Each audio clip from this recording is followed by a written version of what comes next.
దేవుని నామానికి మహిమ కలుగును గాక. మా ఛానల్ చూస్తున్న ప్రతి ఒక్కరు మర్చిపోకుండా లైక్ చేయండి, షేర్ చేయండి, కామెంట్ చేయండి, కింద బెల్ ఐకాన్ క్లిక్ చేయండి. దేవుడి ముందు దీవించి ఆశీర్వదించును గాక. ఆమేన్. మన ప్రభువుడు రక్షకుడైన యేసుక్రీస్తు నామములో మీ అందరికీ కూడా నా యొక్క శుభాలు తెలియజేస్తూ ఉన్నాయి. బాగున్నారు కదా? సంతోషంగా ఉండాలని, దీవెనకరంగా ఉండాలని, ఆశీర్వాదకరంగా ఉండాలని నా ఆశ, నా కోరిక, నా ప్రార్థన. ఈరోజు మీ అందరితో నేను ముఖాముఖిగా మాట్లాడటానికి ఇష్టపడుతూ ఉన్నాను.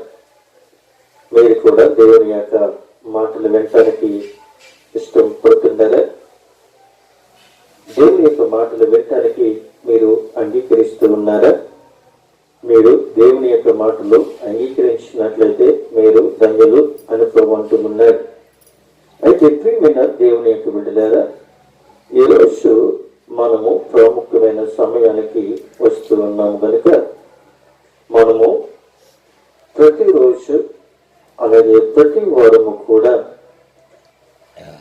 దేవుని యొక్క మాటలు అనగా రోమా పత్రికలో నుండి మనము 8వ అధ్యాయం నుండి మనము ధ్యానించుకుంటూ ఉన్నాం. అనగా రోమా పత్రిక 1వ అధ్యాయం నుండి మనము 8వ అధ్యాయంలోనికి మనం వచ్చాం. 8వ అధ్యాయం నుండి మనము ఈరోజు 30వ వచనము మనం ఈ రోజుని ధ్యానించుకోబోతూ ఉన్నాం. అయితే ప్రియమైన దేవుని బిడ్డలారా, ఒక్కొక్క వచనము మీద దేవుడు మనతో ప్రతిరోజు ఆయన మాట్లాడుతూ ఉన్నారు. అంటే మనము విశ్వాసం కలిగిన ప్రతి ఒక్కరిని కూడా గరిబిలి చేయకుండా వాళ్ళకి అర్థము లేని మాటలు కాదు, కానీ అర్థమయ్యే రీతిలో మనం దేవుని యొక్క వాక్యాన్ని అందించినప్పుడే వాళ్ళ యొక్క జీవితాలు మారుతాయి, వాళ్ళ జీవితాలు కట్టుబడతాయి. దేవుని యొక్క వాక్యము మనము వివరించినట్లయితే, దేవుని యొక్క వాక్యము వాళ్ళకి ప్రకటించినట్లయితే విన్నది విన్నట్టుగా, అలాగే ఉన్నది ఉన్నట్లుగా వాక్యముల నుండి మనం తీసుకొని మనం మాట్లాడితే వారికి అర్థమవుతూ ఉంటుంది. అయితే గ్రంథములో లేని మాటలు మనం చెప్తే వారు మనల్ని ఎన్నటికీ వారు నమ్మరు. ఎందుకంటే యేసుక్రీస్తు ప్రభు వారు ఆయన ముందుగానే ప్రకటించారు గనక నా యొక్క ప్రజల యొద్దకు, నా యొక్క పిల్లల యొద్దకు గొర్రె శరము కప్పుకొని తోడిళ్ళు వస్తాయి అని చెప్తూ ఉన్నాడు. వారు చెప్పినప్పుడు ఆ గ్రంథములో ఉన్నవో లేవో మీరు పరిశీలించుకోండి, చదవండి.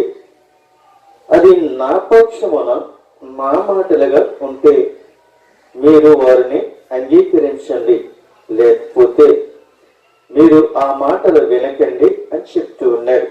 అయితే మీకు నేను ముందుగా తెలియపరుస్తున్న విధానాన్ని బట్టి దేవుడు నాకు ఫలిస్తున్న అనగా నాకు బయలుపరుస్తున్న ప్రతి ఒక్క మాటలు కూడా ప్రతిరోజు కూడా దేవుడు నాకు ఏదిగా ముందుగా ఆయన ప్రకటించమని చెప్తూ ఉన్నాడు. ఏదైతే ఆయన నేను ప్రతిరోజు ఆయన యొక్క వాక్యాన్ని ధ్యానించినప్పుడు ఆయన చెప్పమన్న విషయాలు మీతో నేను పంచుకోవడానికి ఇష్టపడుతూ ఉన్నాను. అయితే ప్రియమైన దేవుని బిడ్డలారా, మీ యొక్క గ్రంథాలని తెరవండి. తెలిసి ఈ యొక్క రోమా పత్రికలో 8వ అధ్యాయములో 30వ వచనములో ఆయన ఈ రోజుని మనతో మాట్లాడుతూ ఉన్నాడు. ప్రియమైన దేవునికి బిడ్డలారా, మీరు కూడా చదవండి, మీరు కూడా గ్రంథాన్ని తెరవండి. అయితే ఇక్కడ 30వ వచనములో అంటూ ఉన్నాడు, మరియు ఎవరిని ముందుగా నిర్ణయించనో వారిని పిలిచినాం. చూడండి ప్రియమైన బిడ్డలారా, మరియు ఎవరిని ముందుగా నిర్ణయించనో వారిని పిలిచెను, ఎవరిని పిలిచెనో వారిని నీతిమంతులుగా తీర్చెను, ఎవరిని నీతిమంతులుగా తీర్చనో వారిని మహిమ పరిచయం అని చెప్తూ ఉన్నాడు. అయితే ఈ యొక్క రోమా పత్రికలో మనం చూస్తున్నట్లయితే ఈ యొక్క 30వ వచనంలో మనం చూస్తున్నట్లయితే ప్రియమందరికి వెళ్ళారా, పరిశుద్ధాత్మ దేవుడు ఆయన మనతో ఈ విధంగా మాట్లాడుతున్నాడు. ఏమని మాట్లాడుతూ ఉన్నాడు అంటే, ఎవరిని ముందుగా నిర్ణయించనో వారిని పిలిచాను అని చెప్తూ ఉన్నాడు. ఈ పిలుపు వ్యర్థమైన పిలుపు కాదు. ఈ పిలుపు వ్యర్థమైన పిలుపు మాత్రము కాదు. ఈ పిలుపు పరిశుద్ధమైనది. ఈ పిలుపు ఆయన పిలుపు ఎటువంటి పిలుపు అంటే గంభీరమైన పిలుపు. అయితే ప్రియమైన దేవుని బిడ్డలారా, ఈ యొక్క మనము ఒక అంశము మీద మనం ఈ రోజున మాట్లాడుకోబోతూ ఉన్నాం. అంశము ఏమిటి అని అంటే, దేవుని యొక్క స్వరము అనగా మనలను పిలుచుచూ ఉన్నాడు అని ఈ యొక్క అంశం మీద మనము మాట్లాడుకోబోతున్నాం. మరొకసారి మీకు నేను చెప్తూ ఉన్నాను, మీరు చదవటానికి చాలా మరి సులువుగా ఉంటుంది. రెండోదిగా మీరు ధ్యానించడానికి సులువుగా ఉంటుంది. మూడోదిగా వినటానికి కూడా మరి సులువుగా ఉంటది. అంటే అంశము ప్రకారంగా మనం మాట్లాడుకుంటే, అంశం ప్రకారంగా మనము ధ్యానించుకుంటే, దేవుడు ఈ రోజుని నన్ను పిలుస్తున్నాడని మీకు తెలుస్తూ ఉంది. అంశం ఏమిటి అంటే, దేవుని యొక్క స్వరం మనల్ని పిలుచుచూ ఉన్నాడు. ప్రియమైన దేవుని బిడ్డలారా, ఈ యొక్క అంశం మీద మనం నేర్చుకోబోతూ ఉన్నాం. అయితే ఎవరిని ముందుగా అనగా నిర్ణయించను వారిని పిలిచెను అని మనం చూస్తున్నాం. ముందుగా ఎవరిని పిలిచాడు అని ఒకసారి మనము అర్థం చేసుకున్నట్లయితే, గత కాలపు నిత్యత్వములో దేవుడు తను ప్రేమించడానికి ఎంచుకున్న వారిని సూచిస్తూ ఉంది.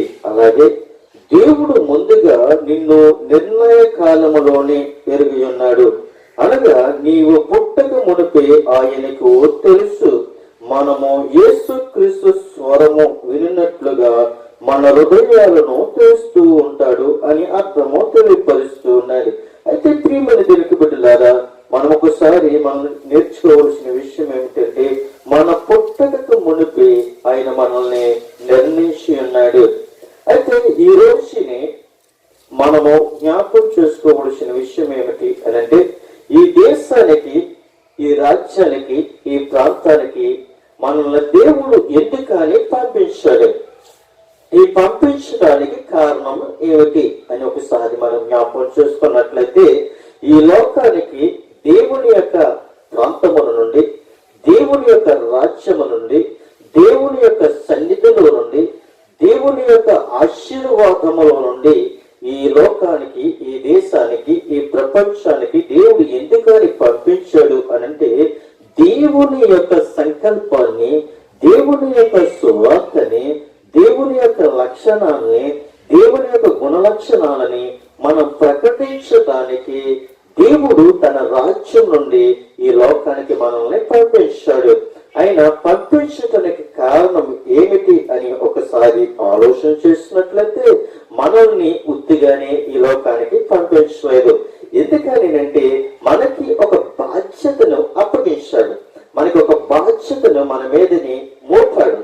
ఏంటి ఆ బాధ్యత అనంటే, నజరేయుడైన యేసుక్రీస్తును ప్రకటించడానికి, నజరేయుడైన యేసుక్రీస్తు ద్వారాగా రక్షణ ఉంది అని చెప్పటానికి, యేసుక్రీస్తు ఈ లోకానికి రక్షకుడు, ఈ లోకానికి దేవుడు, ఈ లోకమును సృష్టించిన దేవుడు అని చెప్పటానికి దేవుడు నిన్ను నన్ను కూడా ఆయన యొక్క రాజ్యము నుండి, ఆయన యొక్క పిలుపు ద్వారాగా ఈ లోకానికి మనల్ని పంపించాడు. అందుకే తప్పగాని ఈ లోకానికి పంపించడానికి కారణం ఏమిటంటే, దేవుని యొక్క రాజ్య సువార్తను ప్రకటించడానికి మాత్రమే నిన్ను పంపించాడు గాని ఈ లోకానికి నిన్ను ఉచితంగా పంపించలేదు.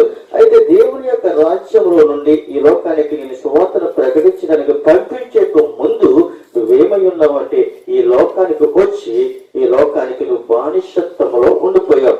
ఈ లోకానికి బానిసగా నిలబడిపోయావు.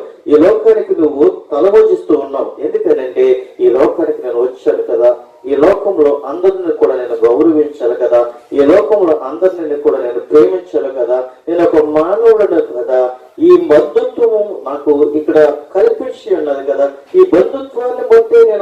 వారిని ప్రేమగా మాట్లాడాలి అని అనుకొని దేవుడు ఇచ్చిన ఆజ్ఞను మర్చిపోయి, దేవుని ఇచ్చిన ఆజ్ఞను మేలుపోయి నువ్వేం చేస్తున్నావు అంటే ఈ లోక సంబంధమైన నాదులతో, ఈ బంధుమిత్రులతోనూ, నీ రక్త సంబంధులతోనూ, నీ కుటుంబంతో గడుపుతూ దేవుని యొక్క పనిని నువ్వేం చేస్తున్నావు అని అంటే నిర్లక్ష్యం చేస్తూ ఉన్నావు.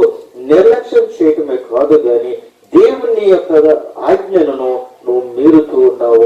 దేవుని యొక్క ఆజ్ఞ మేరటమే కాదు గాని దేవునికి నీవు దూరం అయిపోతున్నావు. దూరం అయిపోవటానికి కారణం ఏమిటి అని అంటే, ఎవరైనా నీ దగ్గరికి వచ్చి అక్కడికి వెళ్దాంలే, ఎక్కడికి వెళ్దాంలే అని అన్నప్పుడు దేవుని యొక్క పనిని పక్కన పెట్టేసి నువ్వేం చేస్తూ ఉంటావు అంటే ఈ యొక్క లోకమైన స్నేహమును చేసి ఈ లోకంలో తిరుగుతూ దేవుని యొక్క పనిని ఆటంకపరుస్తూ ఉన్నావు. ప్రియమైన దేవుని బిడ్డలారా, అయితే దేవుడు ముందుగా మనల్ని నిర్ణయించి అన్నాడు. ఎందుకంటే దేవుని యొక్క స్వరము ఎవరైతే వింటారో వారు ధన్యులు అని అంటున్నాడు. ఎందుకని అనంటే దేవుని యొక్క స్వరము ఎవరు వింటారో, దేవుని యొక్క స్వరము ఎవరైతే విని ఆయన మాటకి లోబడతారో వారు నీతిమంతులుగా తీర్చబడతారు అని చెప్తూ ఉన్నాడు. నువ్వు నీతిమంతులుగా తీర్చబడటానికి కారణము ఏమిటి అనంటే దేవుని యొక్క ఆజ్ఞను నువ్వు ప్రకటిస్తే, దేవుని యొక్క మాటలు నువ్వు ప్రకటిస్తే, దేవుని యొక్క వాక్యాన్ని నువ్వు ప్రకటిస్తే అప్పుడు నువ్వేమవుతావు అంటే నీతిమంతుడు అవుతావు, నీతిమంతురాలు అవుతావు. అంతేగాని దేవుని యొక్క మాటల పక్కన పెట్టేసి ఆదివారం ఒక్కసారి బైబిల్ తీసి, ఆదివారం ఒక్కసారి పాటలు పాడి, ఆదివారం ఒక్కసారి ఆశీర్వాద ప్రార్థనకు వెళ్ళి నువ్వు ఏం చేస్తున్నావు అంటే ఆ ఒక్కరోజు నీకు ఆశీర్వాదం రాదు. ప్రియమైన దేవునికి బిడ్డలారా, దేవుడు అంటున్నాడు నిత్యము దేవుని యొక్క సన్నిధిలో మీరు గడపండి అని చెప్తున్నాడు. నిత్యము దేవుడి సన్నిధిలో గడపలేకపోతున్నాం. కారణం ఏమిటి అంటే మనకి చాలా బాధ్యతలు ఉన్నాయి. మానవులు కదా, మనకు చాలా బాధ్యతలు ఉన్నాయి. ఈ బాధ్యతలు మన భుజాన వేసుకుని మనం పరుగులు తీస్తూ ఉన్నాం. ఎందుకంటే ప్రేమ దగ్గర బిడ్డారు, ఒక కుమారుడికి గాని ఒక కుమార్తెకి గాని అనారోగ్యం వచ్చినప్పుడు మనం ఏం చేస్తామంటే వెంటనే ఆ యొక్క కుమారుడు గాని కుమార్తె గాని ఇంటికి వచ్చిన వెంటనే మరి జ్వరముతో ఉన్నప్పటికీ గాని, ఆయుషపడుతూ ఉన్నప్పటికీ గాని, నడవలేని పరిస్థితుల్లో గాని, లెగలేని పరిస్థితుల్లో ఉన్నప్పుడు మనం వెంటనే ఏం చేస్తామో తెలుసా, ఆ పిల్లవాడిని భుజాన వేసుకుని, పిల్లని భుజాన వేసుకుని పరుగులను ఎక్కడ పరుగులు తీస్తామంటే డాక్టర్ గారి దగ్గర పరుగులు తీస్తాం. ప్రియమైన బిడ్డలారా, అంటే మనకి మన యొక్క బాధ్యత ఏంటి అని అంటే ఎవరికైనా సమస్య వచ్చినప్పుడు ఆ సమస్యను బట్టి మనం ఏం చేయాలి అని అంటే మోకరించి ప్రార్థన చేసేవారిలాగా ఉండాలి. ఒక దినాన్ని ఒక ప్రాంతానికి నేను వెళ్ళాను. ఆ ప్రాంతంలో దగ్గరగా మరి దేవుడు మహాకృపను బట్టి అక్కడ చాలా మంది వచ్చారు. చాలా మంది వచ్చిన తర్వాత ఆ ఒక ముసలమ్మని వాళ్ళు పిలిచారు. అయ్యా, మీరు వచ్చారు కాబట్టి మీరు మా కొరకు ప్రార్థన చేయడానికి దేవుడు ఇచ్చిన మహత్వమును బట్టి దేవుడు మా ప్రాంతానికి పంపించారని వాళ్ళు సంతోషించి వాళ్ళు ఏం చేశారంటే, అయ్యా ఒక ముసలమ్మ ఉంది, ఆ ముసలమ్మకి నువ్వు ప్రార్థన చేయాలి అని చెప్పినప్పుడు వచ్చింది. ఆ ముసలమ్మను పిలిచారు. వచ్చి దగ్గరగా ఆ ముసలమ్మకి దగ్గరగా 80-85 సంవత్సరాలు ఉండొచ్చు. ఆమెకి ఒకే ఒక కూతురు. ఆ కూతురికి కొంతమంది బంధువులు స్నేహితులు ఉన్నారు. అయినప్పటికీ కూడా ఆ కూతురికి వివాహం జరిగింది, కుటుంబాన్ని పోషించుకుంటూ ఉంది. తల్లి ఒక్కతే, భర్త లేడు. తల్లి మరి ఏమైంది అని అంటే వృద్ధాపంలో ఉంది. వృద్ధాపంలో దగ్గరగా 85 సంవత్సరాలు వచ్చేసినాయి. 85 సంవత్సరాలు వచ్చేసినప్పటికీ కూడా ఆమెకి కనీసం పట్టించుకునే వారు ఎవరు కూడా లేదు. ఎందుకంటే కనీసము లెగ్గొట్టేవారు కూడా ఎవరు లేరు. కనీసం లెగ్గొట్టి తీర్చేవారు కూడా ఎవరు లేరు. కనీసం కేకేసి భోజనం పెట్టేవారు కూడా ఎవరు లేరు. కనీసం ఎందుకని ఈ మాటలు చెప్తూ ఉన్నానంటే ఆమెకు భర్త లేడు. భర్త చనిపోయాడు. బిడ్డలారా, ఆ యొక్క పూర్వ గుడిసెలోనే ఆమె మగ్గిపోతూ ఉంది.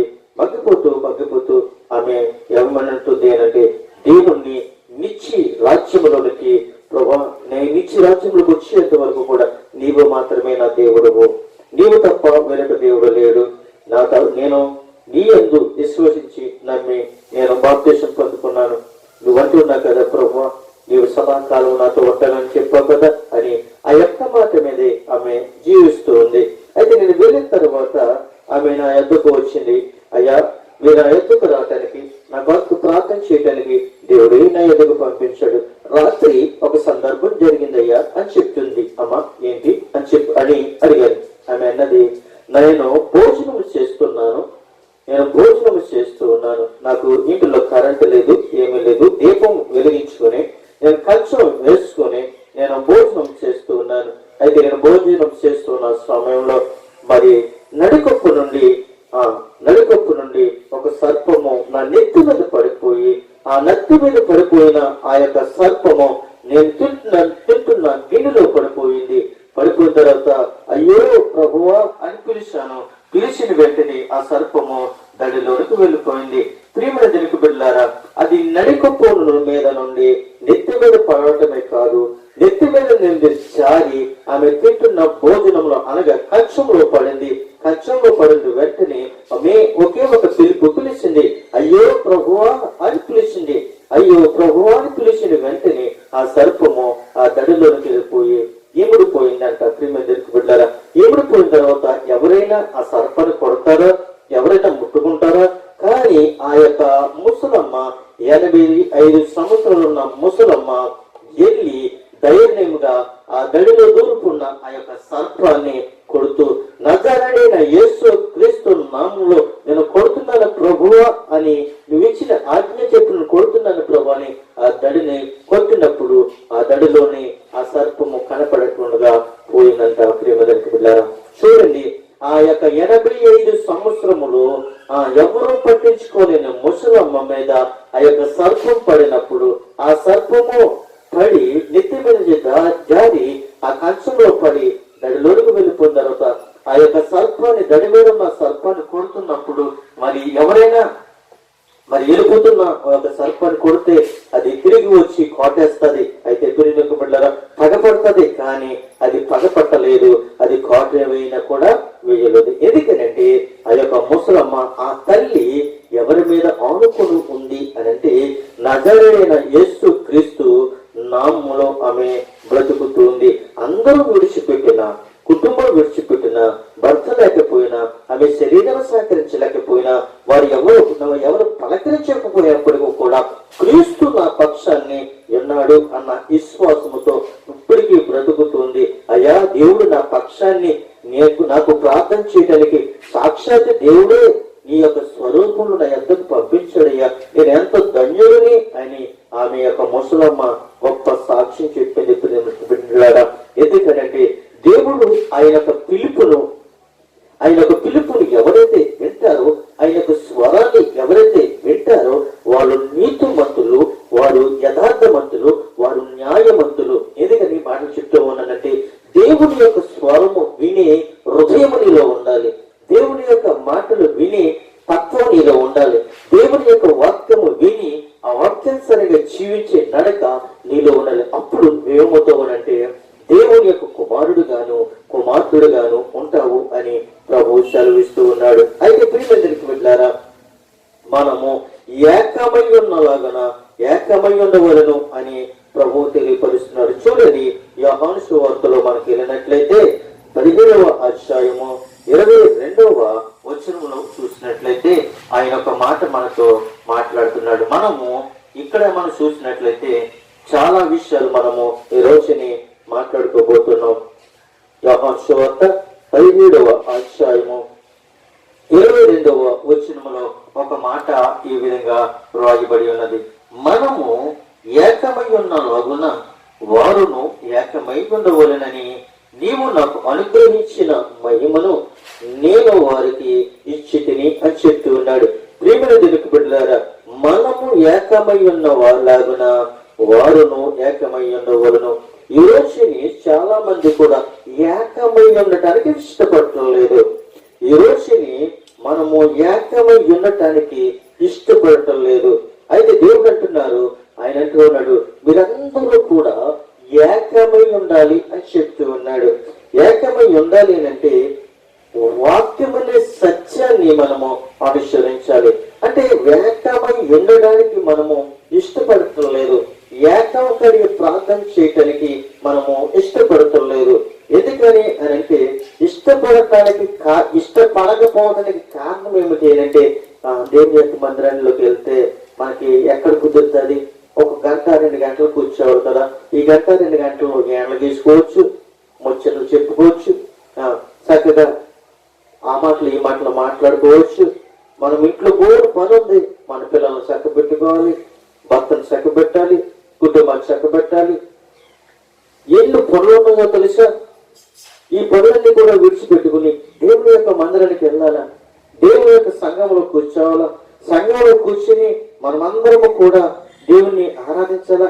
చూద్దాంలే వెళ్దాంలే, ఏదో ఒక సందర్భాలు పట్టుకుని వెళ్దాంలే, ఉపవాస ప్రార్థనలు వచ్చిన తర్వాత వెళ్దాంలే, ఆదివారం కాదు ఏదో సందర్భాన్ని బట్టి ఏదో కూడుకు పెట్టుకున్న తర్వాత వెళ్దాంలే అన్న ఆలోచనే తప్ప గాని రెండో ఆలోచన ఏది లేదు. ప్రభు అంటున్నాడు, నువ్వు ఏకమై ఉండాలి, వారితో నువ్వు ఏకమై ఉన్నప్పుడే నీ ప్రార్థన దేవుడు ఆలకిస్తాడు. నీ వంతన ప్రార్థన నీ గృహానికే అది తప్ప, అది సంఘమ ప్రార్థన అనగా అందరూ కలిసి ప్రార్థన చేస్తే అది అందరికీ వర్తిస్తుంది.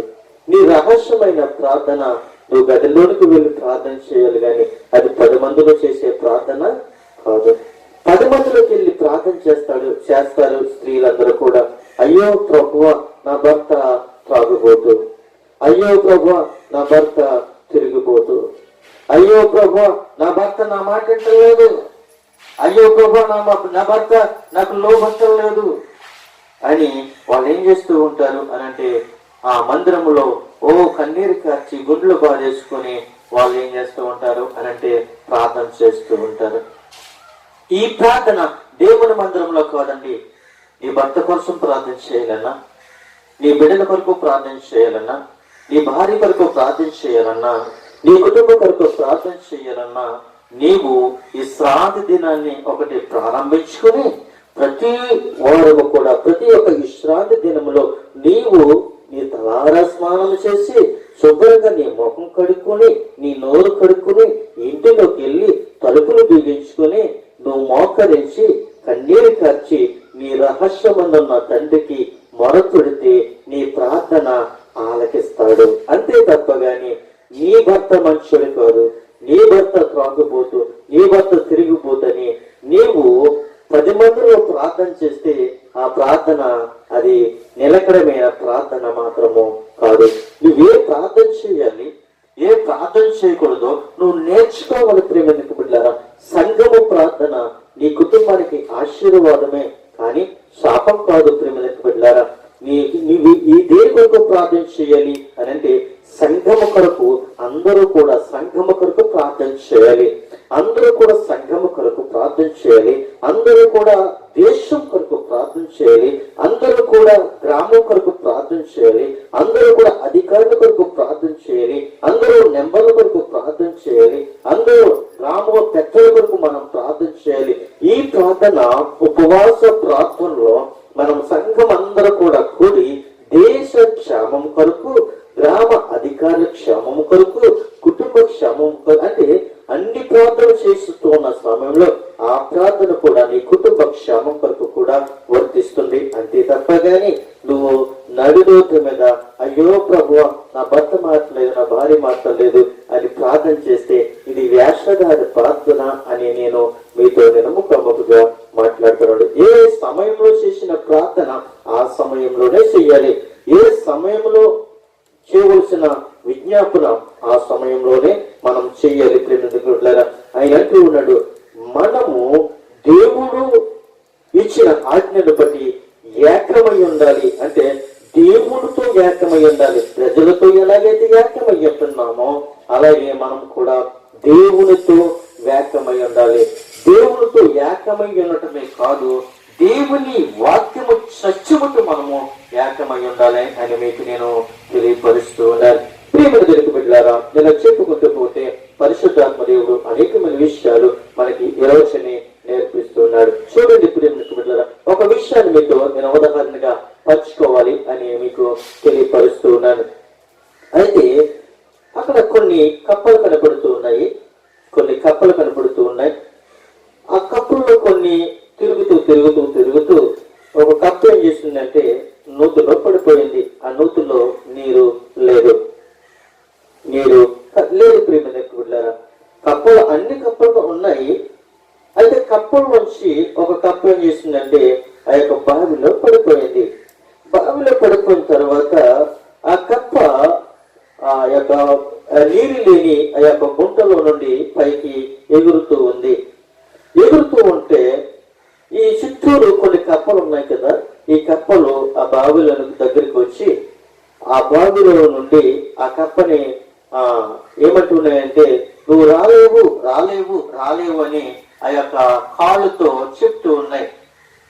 అంటే ఈ కప్పకి ఆ లోతుగా ఉన్నది కాబట్టి ఈ కప్ప అనుకుంటుందంట, ఈ కప్పలన్నీ కూడా నన్ను పిలుస్తున్నాయి, ఈ కప్పలన్నీ కూడా నన్ను పిలుస్తున్నాయి, అందునిమిత్తము నేను రావాలి రావాలి అని అవి అరుస్తున్నాయి, ఈ చేతులతో నన్ను పిలుస్తున్నాయి అని అనుకుని ఇంకా ట్రై చేస్తుందంట.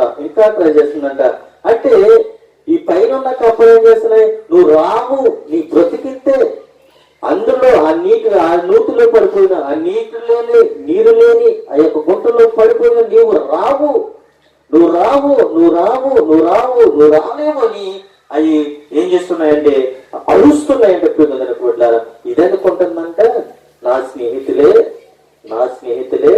నన్ను పిలుస్తున్నారు, రండి రండి అని పిలుస్తున్నారు అని అనుకుని పిలిచినప్పుడల్లా కూడా జంపింగ్ చేసి ఏం చేసింది అని అంటే ఒకేసారి జంప్ చేసి ఆ యొక్క గుంటలో నుండి బయటికి వచ్చేస్తుంది. అయితే ప్రేమల దేవునికి బిడ్డలారా, ఈ కప్పలన్నీ అంటున్నాయంట నువ్వు రాలేవు రాలేవు రాలేవు అని మేమెంత చెప్పినా కూడా నువ్వు ఎలా బయటకు వచ్చావు అని అంటే అది అంటుందంట. ప్రేమలకు బిడ్డలారా, ఇది అనుకుంటుందంట నన్ను పిలిచారు కాబట్టి నేను బయటపడ్డానేమో అని అనుకుంటుందంట. కానీ ఏం చేస్తారు అంటే నువ్వు రాలేవు, ఎక్కడితో నువ్వు నాశనం అయిపోయావు, నువ్వు చచ్చిపోతావు అని వీళ్ళందరూ కూడా దానిని అంటూ ఉన్న సమయంలో ఈ కప్ప అనుకుంటుందంట నన్ను పిలుస్తున్నారులే అని అనుకుందంట.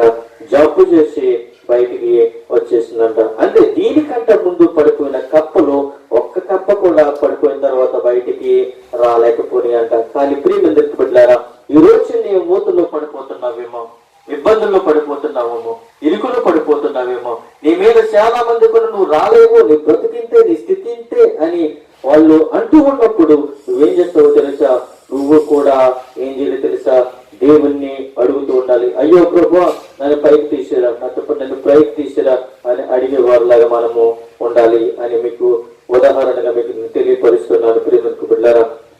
అయితే చాలా మంది కూడా నువ్వు రాలేవు, నీ బ్రతికింటే, నీ స్థితింటే, నువ్వు ఎంత చెప్పినా నువ్వు మారవు అని చెప్పినప్పుడు మనము అట్టి విధంగా ఉండకూడదు. ఎందుకంటే ఒక వ్యక్తి పడిపోతూ ఉన్నప్పుడు, అతను పడిపోయిన వ్యక్తిని లేగలేని పరిస్థితుల్లో ఉన్నప్పుడు అతని కొరకు మనము ప్రార్థన చేసే వాళ్ళలాగా ఉండాలి, అతన్ని పలకరించే వాళ్ళలాగా ఉండాలి అని మీకు నేను తెలియపరుస్తూ ఉన్నాను. అయితే ప్రియమందరికి బిడ్డలారా, ఇక్కడ మనవలు పిలుస్తూ ఉన్నాడు అన్న మాటకి ముందుగా మొట్టమొదటిసారిగా ఎవరిని దేవుని యొక్క గ్రంథంలో పిలిచారు అని అంటే దేవుడు ఆదామును పిలిచినట్లుగా మనం చూస్తూ ఉన్నాం. దేవుడు ఆదామును పిలిచినట్లుగా మనం చూస్తున్నాం. ఆదామును దేవుడు ఎలా పిలుస్తూ ఉన్నాడు అని అంటే మనము లేఖనములోనికి వెళదాం. ఆదికాండ గ్రంథము 3వ అధ్యాయము 9వ వచనంలో మనకి ఇక్కడ కనబడుతూ ఉన్నాయి. చూడండి ప్రియమైన బిడ్డలారా, ఆదికాండ గ్రంథము 3వ అధ్యాయము 9వ వచనము. దేవుడైన యెహోవా ఆదామును పిలిచి నువ్వెక్కడున్నావు అనెను. చూడండి ప్రియమైన బిడ్డలారా, మీరు అనుకుంటారు దేవుడు నన్ను పిలవటం లేదులే, దేవుడు యొక్క స్వరము నాకు వినబడట్లేదులే అని అనుకుంటున్నావేమో కానీ ప్రతిరోజు కూడా దేవుడు నిన్ను పిలుస్తూనే ఉన్నాడు. కానీ నీ చెవిలే ఏమైపోయి అంటే చెవుడు పట్టేసినవి, మందమారిపోని, దేవుని యొక్క స్వరము వినటానికి నీవు దేవుని యొక్క ప్రాధాన్యత ఇవ్వలేకపోతున్నావు. దేవుడిని యెహోవా ఆదామును పిలిచి నువ్వెక్కడున్నావు అని అడుగుతున్నాడు. అప్పుడు ఆదాము ఎలాగంటున్నాడు, అందుకతడు నేను తోటలో నీ స్వరము విన్నప్పుడు దిగంబరునిగా నుండినని భయపడి దాక్కున్నాను అని చెప్తున్నాడు. నేను తోటలో నీ స్వరము విన్నప్పుడు దిగంబరిగా ఉన్నాను అని చెప్తున్నాడు. నీ స్వరము, దేవుడు ఏమన్నాడు, అదాము నువ్వెక్కడున్నావు అని పిలిచినప్పుడు ఆయన అంటున్నాడు, నీ స్వరము విన్నప్పుడు నేను దిగంబరిగా ఉన్నాను. నీ స్వరము విన్నప్పుడు నేను ఉన్నాను, దిగంబరిగా ఉన్నాను, వస్త్రము లేనివాడిగా ఉన్నాను, వస్త్రహీనుడై ఉన్నాను అని చెప్తూ నీ స్వరము విని నేను భయపడ్డాను ప్రభువా, నీ స్వరము విని నేను భయపడ్డాను. భయపడ్డాడు. ఒకప్పుడైతే దేవునితో మాట్లాడాడు, దేవునితో నడిచాడు, దేవుని యొక్క స్వరాన్ని విన్నాడు, దేవునికి విధేయత కలిగి ఉన్నాడు. ఎప్పుడైతే దేవుని యొక్క ఆజ్ఞని మీరాడో అప్పుడు దాక్కోవటము మొదలు పెట్టాడు. దాపం వచ్చినట్ల అక్కడి నుంచి మొదలైంది. ప్రేమలకు బిడ్డలారా, నీ స్వరం విని నేనేం చేస్తానంటే భయపడ్డాను. భయపడటమే కాదు, దాక్కున్నాడు. ప్రేమలకు బిడ్డలారా, ఇప్పుడు కూడా నీవు దాక్కున్నట్లయితే, దేవుని ఆజ్ఞకులు దాక్కున్నట్లయితే, దేవుని స్వరం విని నువ్వు దాక్కున్నట్లయితే, దేవుని యొక్క వాక్యం విని ఇక నువ్వు విధేయత కలిగి ఉండకుండా ఇంకా సమయం ఉందలే నువ్వు దాక్కున్నట్లయితే నువ్వు శాపగ్రస్తుడు. ఎందుకనంటే ఆదాము దేవుని యొక్క స్వరము విని ఆయన ఏం చేశాడు అనంటే భయపడ్డాడు. దేవుని యొక్క స్వరము విని ఆయన దాక్కున్నాడు. అందుకే ప్రియమైన బిడ్డలారా, నజరుడైన యేసుక్రీస్తు ఆయన తన యొక్క రాజ్యాన్ని విడిచిపెట్టుకొని, తన తండ్రి యొక్క రాజ్యాన్ని విడిచిపెట్టి తండ్రి యొక్క వాగ్దాన్ని నెరవేర్చడానికి ఆయన తన కుమారుడిగా ఈ లోకాలకి ఆయన వచ్చాడు. తండ్రి యొక్క స్వరము వినలేని నీవు, కుమారుని యొక్క స్వరము వినలేని నీవు, కుమారుడి యొక్క వాక్యాన్ని స్వీకరించలేని నీవు, నువ్వు ఎటువంటి వాడివి అనంటే ఉపయోగకరం లేని వాడివే అని అంటూ ఉన్నాడు. అయితే మరి ఒక మాట మనం చూసినట్టు, అందుకాయన నీవు దేవుని అనగా అందుకైనా అన్నాడు, నీవు దిగంబరునని నీకు తెలిపిన వాడి ఎవడు? చూడు ప్రేమకు బిడ్డారా, నేను దిగంబరుని అని నీకు చెప్పిన వాడు ఎవడు? అసలు నీ ఒంటి మీద బట్టలు లేవని చెప్పిన వాడు ఎవడు అని అడుగుతూ ఉన్నాడు. అసలు భయపడడానికి కారణం ఏమిటి అని ఒకసారి మనం జ్ఞాపకం చేసుకున్నట్లయితే, ఆయన అసలు మనుష్యుడు భయపడటానికి కారణం ఏమిటి అనంటే ఆయనకి ఏమి లేవు అనంటే దిగంబరిగా ఉన్నాడు. రెండవదిగా ఆయన ఒంటి మీద వస్త్రాలు లేవు. అయితే ప్రియమైన బిడ్డలారా, దిగంబరిగా ఉండటానికి ఒంటి మీద వస్త్రాలు లేకపోవడానికి కారణం ఏమిటి అంటే దేవుని యొక్క ఆజ్ఞ వారు మీరారు. దేవుని యొక్క ఆజ్ఞ మీరి సర్పము మోసగించిన మాటలకు వారు మోసపోయి దేవుని యొక్క రాజ్యంలో దేవుడితో నడిచిన ఆదాము అవ్వ వారు ఏమై ఉన్నారు అనంటే వస్త్రాలు లేని పరిస్థితులు ఉన్నారు. దేవుడి యొక్క స్వరము విని దాక్కునే పరిస్థితుల వరకు వారు వచ్చేస్తారు. ప్రియమైన అసలు నీకు బట్టలు లేవన్న విషయం నీకు ఎలా తెలిసింది ప్రశ్నిస్తూ ఉన్నాడు దేవుడు. ఈ రోజున కూడా నిన్ను నేను ప్రశ్నిస్తూ ఉన్నాను. నీ బ్రతికి ఎలాగైపోవడానికి కారణం ఎవరు? నీ జీవితం పాడైపోవడానికి కారణం ఎవరు? దేవుని యొక్క సన్నిధిలోకి రాకపోవడానికి కారణం ఎవరు? నీవా, నీ ఇంటి వారా, నీ తల్లిదండ్రుల, ఎవరు? ప్రేమ నిలకబడ్డారా, నువ్వు చేస్తున్న క్రియలను బట్టి దేవునికి భయపడుతూ ఉన్నావు. నువ్వు నీతిగా, యథార్థంగా, న్యాయంగా నడుచుకుంటే నువ్వెక్కడైనా ధైర్యంగా నిలబడచ్చు.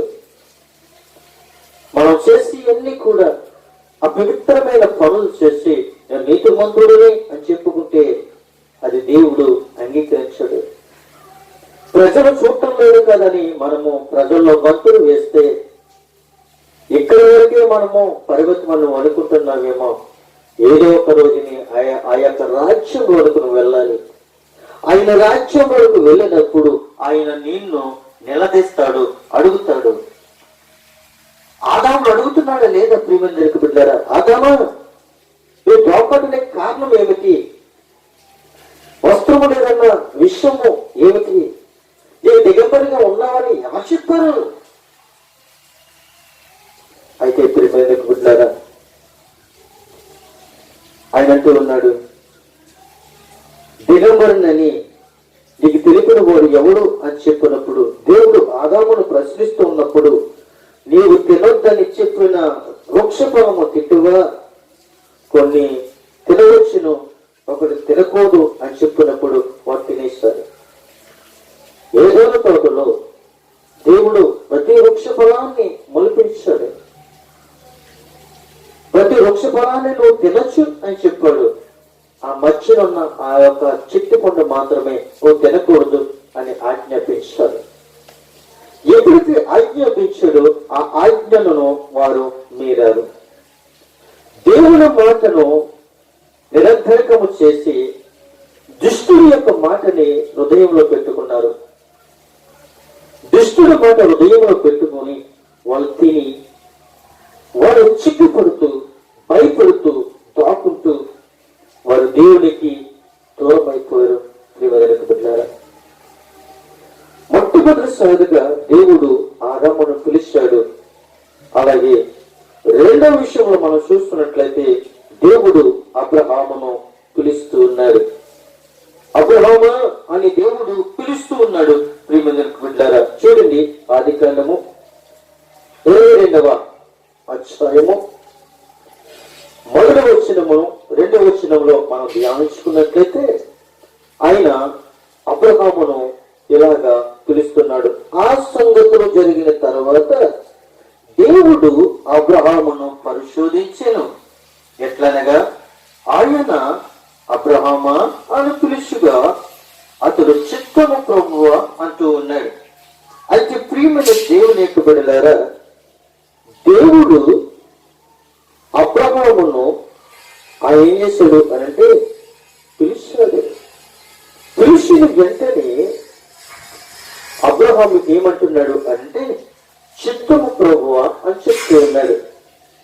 అబ్రహామును పిలిచుటకు మునుపు అబ్రహామును పరిశోధిస్తూ ఉన్నాడు. అబ్రహామును పిలిచే ముందు అబ్రహామును పరిశోధిస్తూ ఉన్నాడు. పరిశోధిస్తూ అంటూ ఉన్నాడు, ఆయన పిలుస్తాడు, అబ్రహామా అని పిలుస్తాడు. అబ్రహాము పిలిచిన వెంటనే అంటూ ఉన్నాడు, చిత్తము ప్రభువా అని అంటూ ఉన్నాడు. చూడండి ప్రేమందుని దేవునికి బిడ్డలారా, చిత్తం ప్రభువా అని ఎప్పుడంటాము అనంటే, ఎవరైనా ఏ యొక్క అధికారం వచ్చినప్పుడు ఆయన నిన్ను పిలిచినప్పుడు చిత్తమండి చిత్తమండి చిత్తమండి అని అడుగుతూ ఉంటాం. అయితే ప్రియమైన బిడ్డలారా, అధికారుల దగ్గరకు వచ్చి అడిగితే చిత్తము అని అంటున్నాం కదా. కానీ దేవుడు తన రాజ్యములో, పరలోక రాజ్యములో ఉండి భూలోక రాజ్యములో ఉన్న అబ్రహామును పిలుస్తున్నాడు. అబ్రహామా అని పిలుస్తూ ఉన్నాడు. పరలోకానికి భూలోకానికి చాలా వ్యత్యాసము ఉంది. కొన్ని వందల కిలోమీటర్లు ఉన్న ఆ యొక్క పరలోక రాజ్యము నుండి ఈ భూలోకములో ఉన్న అబ్రహామును దేవుడు పిలుస్తున్నాడు. అబ్రహామా అని పిలిచిన వెంటనే అబ్రహాము చిత్తము అని అంటూ ఉన్నాడు. అయితే ప్రియమైన దీనికి బిడ్డలారా, ఒక్క పిలుపుకే అబ్రహాము చిత్తము ప్రభువా అని అన్నాడు అంటే అబ్రహాము ఎక్కడున్నట్లు అనంటే, నేనంటూ ఉన్నాను, అబ్రహాము యొక్క పిలుపు దేవుడు పిలుస్తాడు, నన్ను పిలుస్తాడు అన్న ఆ యొక్క ఆలోచనలో ఉన్నాడు అని నేను అనుకుంటూ ఉన్నాను. నా దేవుడు నన్ను పిలుస్తాడు అన్న ఆలోచనలో ఉన్నాడు అని అనుకుంటున్నాను.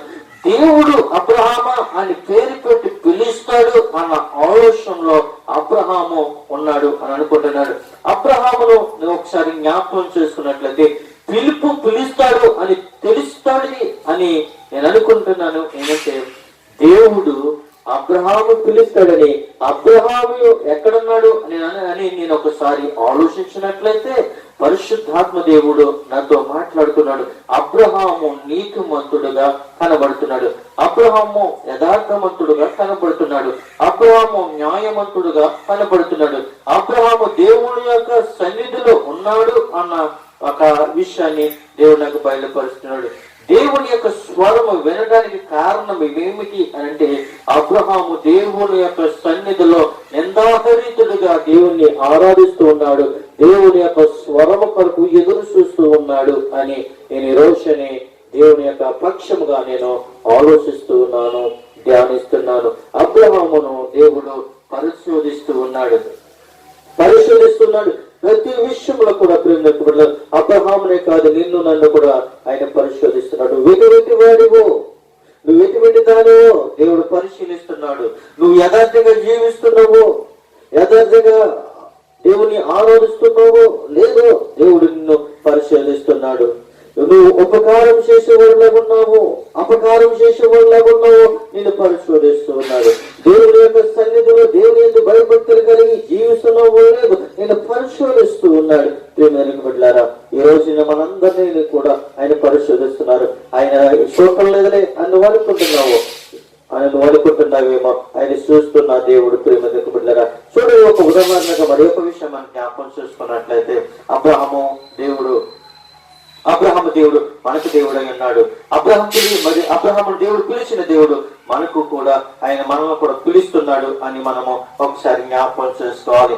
ఎందుకని ఈ మాటలు చెప్తూ ఉన్నాను అంటే దేవుడు మనల్ని చూస్తున్న దేవుడు, దేవుడు పిలుస్తున్న దేవుడు. మన ఇంటికి సీసీ కెమెరాలు పెట్టుకుంటాం, అర్థమవుతుందా? మన ఇంటికి వేలు ఖర్చు పెట్టి ఇంటి చుట్టూరు సీసీ కెమెరాలు పెట్టుకుంటాం.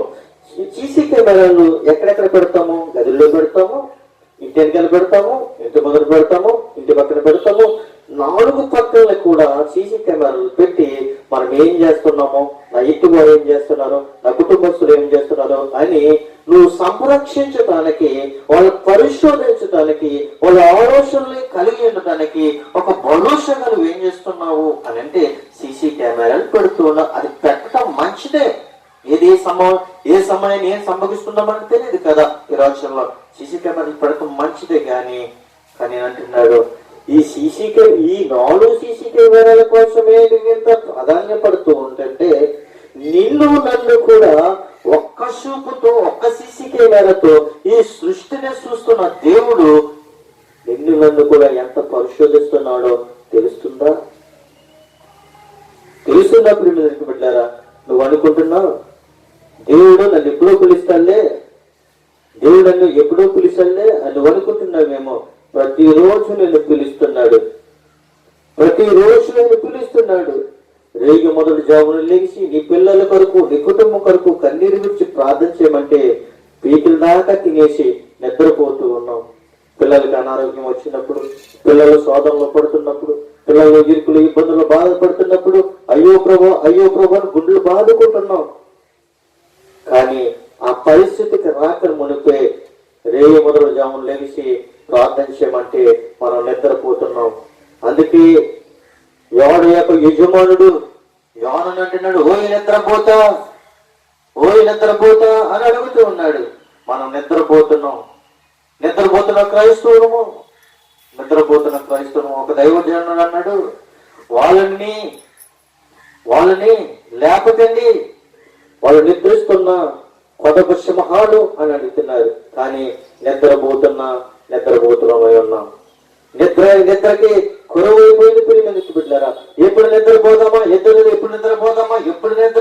అని ఎదురు చూస్తున్నామే గాని లెగిసి దేవుని ఆరాధిద్దాం, లేచి దేవుని మయం పొందుదాం, ఇంకా సమయం ఉందలే అని ముడుచుకుంటూ నిద్రపోతే దరిద్రం మనం వెంటాడుతులే గాని ఆశీర్వాదం మన దగ్గరికి రాదు. ప్రియమందరికి బిడ్డలారా, అయితే ఇక్కడ దేవుడు ఏం చేస్తాడు అని అంటే అబ్రహాముని పరిశోధిస్తూ ఉన్నాడు.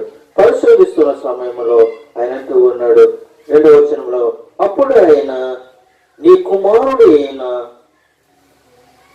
నీ కుమారుడైన ఏకైక కుమారుడు అనగా నీ కుమారుడిని అనగా నువ్వు ప్రేమించు ఇస్సాకును తీసుకొని మోరియా దేశమునకు వెళ్ళి అంటే నడిపిన వెళ్ళరా, నువ్వు ప్రేమిస్తున్నా ఇస్సాకును తీసుకుని పోయి మోరియా దేశమునకు వెళ్ళి అక్కడ నేను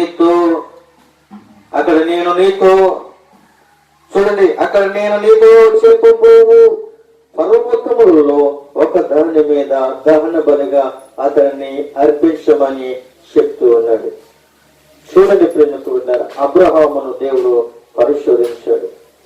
పరిశోధించడమే కాదు, అబ్రహామును పిలిచాడు. పిలిచి అంటూ ఉన్నాడు, అబ్రహామా, నీకు ఏకైక కుమారుడు ఉన్నాడు కదా, అతను ఎక్కువగా ప్రేమిస్తున్నావు కదా, ఆ కుమారుడిని మోరియా దేశము ఆ యొక్క పర్వతము మీదకు తీసుకుని వెళ్ళి ఆ పర్వతము మీద నువ్వు నీ కుమారుని దహన బలిగా అర్పించమని చెప్తూ ఉన్నాడు. ఏకైక కుమారుడు, వృద్ధాపంలో పుట్టిన కుమారుడు, 100 సంవత్సరంలో పుట్టిన కుమారుడు. దేవుడు అడిగాడు, అబ్రహామా, నువ్వు ప్రేమిస్తున్నా నీ యొక్క కుమారుడిని నాకు దహన బలిగా అర్పించము అని చెప్తూ ఉన్నాడు. దేవుడు అబ్రహామును పిలిచాడు, దేవుడు పరిశోధించాడు. అబ్రహాము దేవుని యొక్క పిలుపు విన్నాడు. ఇస్సాకును అబ్రహాము ఎక్కువగా ప్రేమిస్తూ ఉన్నాడు.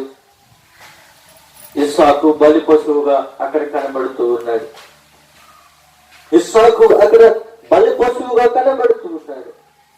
ప్రేమ బదిలారా, ఎప్పుడైతే బలి పశువుగా అక్కడ కనబడుతూ ఉన్నాడు, ఆయనతో ఉన్నాడు,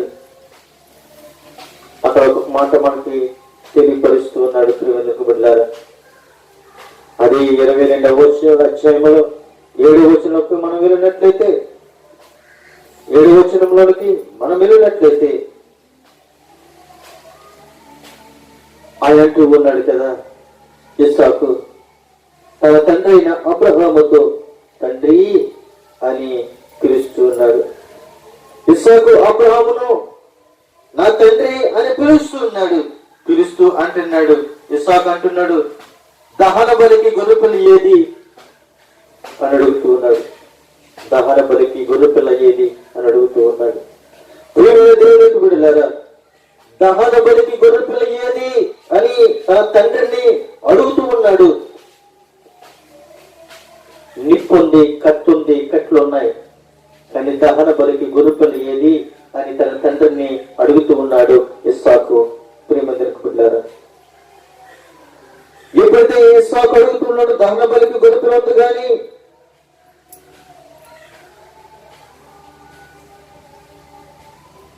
అబ్రహామును అడుగుతూ ఉన్నాడు. ఇస్సాకు తెలియని గొర్రెపిల్ల ఉన్నదని తండ్రిని అడుగుతున్నాడు. అప్పుడు అబ్రహాము ఏం సమాధానం ఇచ్చాడు తెలుసా? అబ్రహాము దహన బలికి గొర్రె మరి దేవుడే గొర్రె పిల్లను చూసుకుంటాడు అని చెప్పాడు. సిద్ధపరిచాడు, దహన బలి మీద పడుకోబెట్టాడు, కత్తి పైకెట్టాడు. కత్తి దించుదాము అనుకునే సమయంలో దేవుడు అబ్రహాముని అబ్రహమా ఆగు అని పిలిచాడు. చూడండి ప్రేమ, ఎవరైనా తన కుమారుని బలి ఇవ్వడానికి సిద్ధపడతాడు, కానీ దేవునికి అర్పించడానికి కూడా అబ్రహాము భయపడలేదు. నాకు 100 సంవత్సరాల తర్వాత నాకు ఒక బహుమానము దేవుడు నాకు ఇచ్చాడు అన్న సంతోషము కంటే దేవునికి ఇవ్వటంలో నాకు సంతోషం ఉన్నది అని అబ్రహాము మనకి ఈ రోజుని నేర్పించాడు. దేవునికి ఇవ్వటంలో సంతోషం ఉంది, ఇవ్వకపోవటంలో కాదు. ప్రేమైన దేవునికి బదిలారా, దేవుడు ఈ రోజుని నీ పిల్లల్ని నా పిల్లల్ని బలిమని అడగటం లేదు, నా పరిసరికి అప్పగిస్తావా అని అడుగుతున్నాడు. నా పరిచర్యకులు అప్పగిస్తావా అని అడుగుతున్నాడు ప్రియమైనటువంటి బిడ్డలారా. ఒక ఉదాహరణగా మనం జ్ఞాపకం చూసుకున్నట్లయితే యెరూషలేము ప్రాంతంలో ప్రతి ఒక్క ఇంటిలో నుండి ఒక సైనికుడు బయటికి వెళ్ళాలి. అక్కడ ఇద్దరు పిల్లలు ఉన్నా ఒక పిల్లడు ఉన్నప్పటికీ కూడా దేవుని యొక్క ఆజ్ఞ ప్రకారముగా ప్రతి ఒక్క ఇంటిలో నుండి ఒక ఆర్మీ ఒక వ్యక్తి ఆ యొక్క దేశాన్ని కాపలా కాయటానికి ఆర్మీగా బయటికి వెళ్ళాలి. ప్రతి ఒక్కరు కూడా ప్రియమైనటువంటి బిడ్డలారా, అలాగే నీ ఇంటిలో నుండి నా ఇంటిలో నుండి నాకొక్కడే కొడుకు కదా, నాకొక్కటే కూతురు కదా అని అనుకుంటే అది కాదు మనకి కావాల్సింది. దేవునికి సమర్పించుకోవాలి. నా కుమారుడిని నీ పరిచర్యకి నేను అప్పగిస్తున్నాను, నా కుమార్తెని నీ పరిచర్యకి అప్పగిస్తున్నాను. అంతేగాని నాకొక్కడే కొడుకు ప్రభువా, నాకొక్కతే కూతురు ప్రభువా, నీకు నేను ఎలా ప్రతిష్ఠించను, ఎలా నీ పరిచర్యకి అప్పగించను అనే విజ్ఞప్తి వెనకడుగు వేస్తావు, అప్పుడే నీవు బలహీనుడు. దేవుడు అబ్రహామును పరిశోధించాడు. పరిశోధించడమే కాదు, నీ కుమారుడిని నాకు దహన బలిగా అర్పించమన్నాడు. కానీ అబ్రహాము దేవునికి పిలుపుకి లోబడి తన పిలుపుకు విధేయతనిచ్చి బలి ఇవ్వటానికి కూడా వెనకాడకుండా వెళ్ళాడు. ప్రియమైనటువంటి బిడ్డలారా, అబ్రహాముని దేవుడు పిలిచాడు. అబ్రహామా, నిన్ను పరిశోధించాను, నీ కుమారుడి మీద కత్తి వేయకము అని చెప్తూ ఉన్నాడు. మరొక విషయాన్ని మనం జ్ఞాపకం చేసుకున్నట్లయితే ప్రియమైనటువంటి బిడ్డలారా, అది ఆదికాండ గ్రంథంలో మనం చూసినట్లయితే 46వ అధ్యాయంలో మనం చూసినట్లయితే ప్రియమైనటువంటి బిడ్డలారా, దేవుడు యాకోబును అనగా ఇశ్రాయేలు అని ఆయన పిలుస్తూ ఉన్నాడు. చూడండి ప్రియమైనటువంటి బిడ్డలారా, ఆది గ్రంథము 46వ అధ్యాయము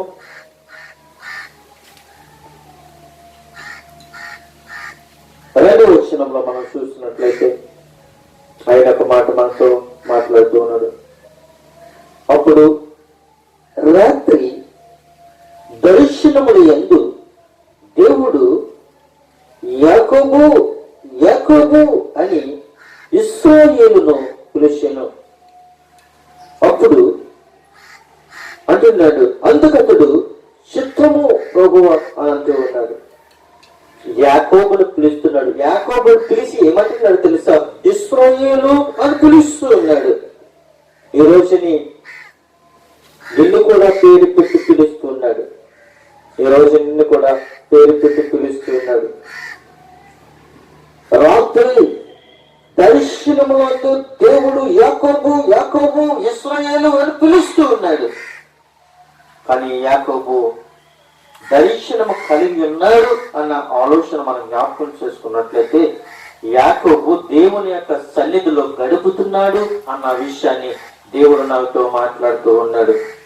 మరి యొక్క విషయాన్ని మనం జ్ఞాపకం చేసుకున్నట్లయితే ఆయన మరి ఒక దగ్గర ఆయన మాట్లాడుతూ ఉన్నాడు.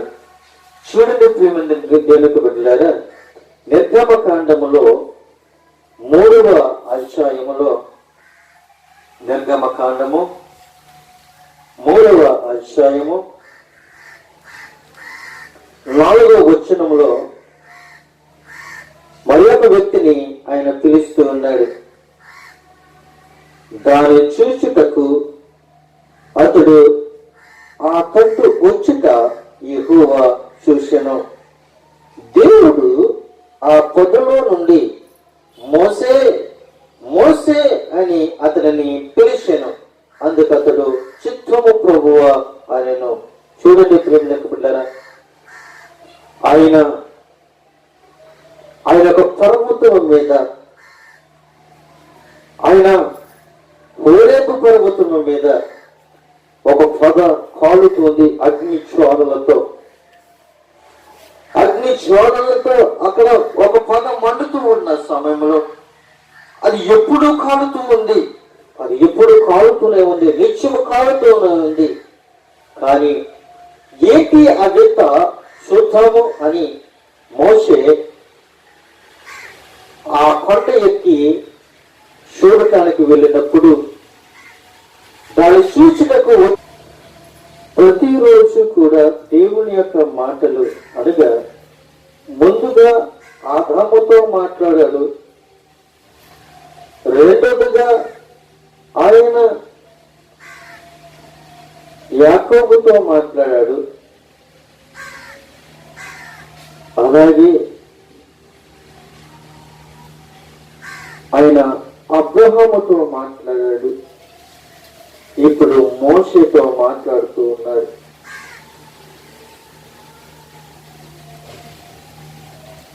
ఎందుకంటే మోషే ఆ పర్వతం మీదకు వెళ్ళినప్పుడు ఆ మోషేని ఎవరు చూశారు అని అంటే యెహోవా చూసినట్లుగా మనం చూస్తూ ఉన్నాం. యెహోవా చూసి అంటున్నాడు, దేవుడు ఆ పొద నుండి పిలుస్తూ ఉన్నాడు, మోషే మోషే అని పిలుస్తూ ఉన్నాడు. మోషే అంటున్నాడు, అతను అంటున్నాడు, చిత్తము ప్రభువా అని అంటున్నాడు. చిత్తం ప్రభువా అంటున్నాడు దేవుడు అంటున్నాడు, అంతకాయన నా దగ్గరికి నీ రావద్దు, నీ పాదములను నుండి నీ చెప్పుడు విడువము, నీవు నిలుచున్న స్థలము పరిశుద్ధమైన దేశము అని చెప్తూ ఉన్నాడు.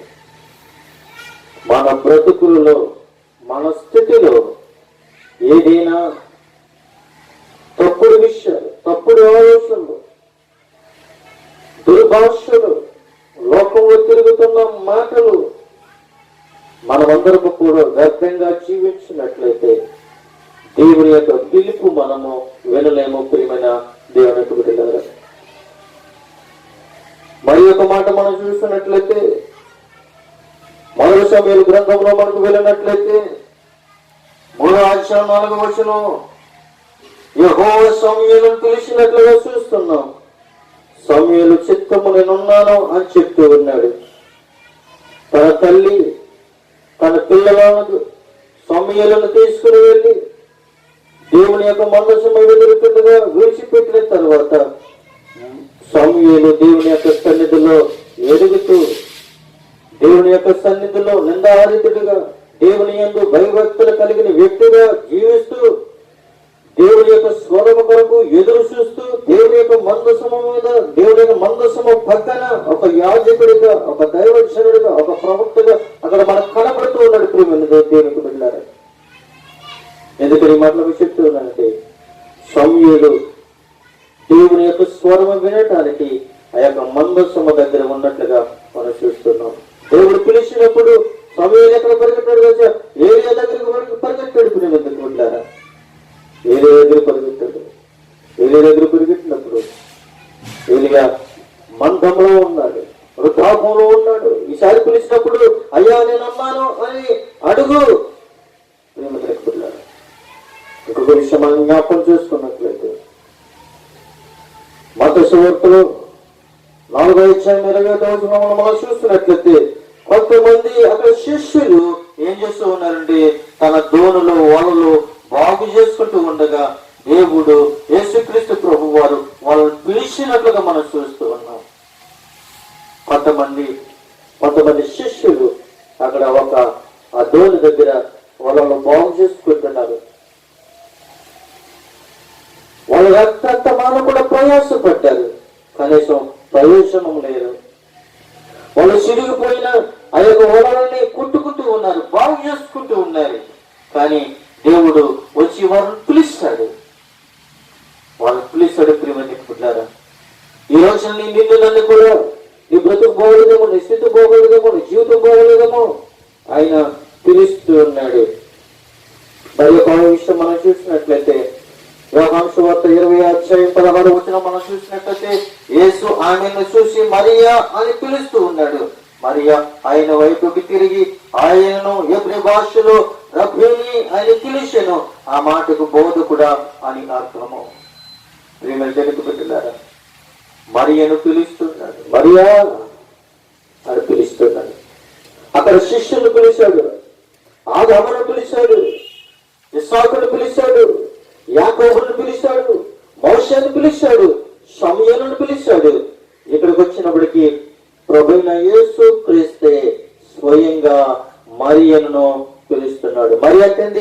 వాసన మనం చూస్తున్నట్లయితే రబ్బు అని పిలుస్తుంది. ఆ మాటకు బోధకుడా అని అర్థం.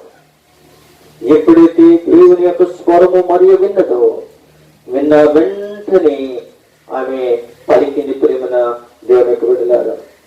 అయితే ఇంకొక విషయం మనం చూసినట్లయితే రోమపత్రిక 8:30 మనం చూస్తున్నాం కదా, ఎవరిని ముందుగా నిర్ణయించను వారిని పిలిచెను అన్న అంశం మీద మనము జ్ఞాపకం చేసుకుంటున్నాం.